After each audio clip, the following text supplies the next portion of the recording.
Hello everyone and welcome back to my YouTube channel with another useful and informative video. So guys, in this video I'm going to show you how Fix cannot create account. Your Apple account cannot be used to create accounts for other apps. So guys, if you're also facing this issue and you are unable to create account for some apps on your Apple device, here I will show you how can you fix it. So guys, for that you have to simply watch this video till the end.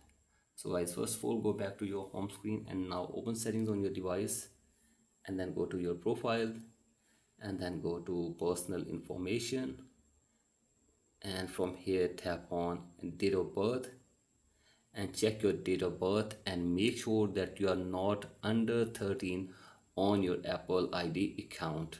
So guys, here you can see this. If you're under 13 on your Apple ID account, then you will not be able to create account for such apps.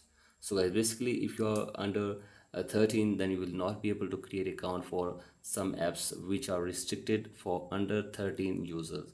You have to simply change your date of birth and then you must be at least above 13 to create accounts for such apps. So guys, you have to simply change your date of birth, or you have to simply create any other account to create accounts for such apps.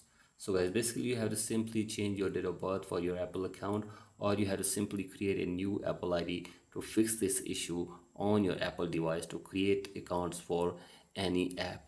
So guys, you have to simply change your date of birth, or you have to simply create a new account, and you will be able to fix this issue very easily. So guys, that's it for today's video. Hope this video helps you. Please like and subscribe to my YouTube channel as well. Thank you.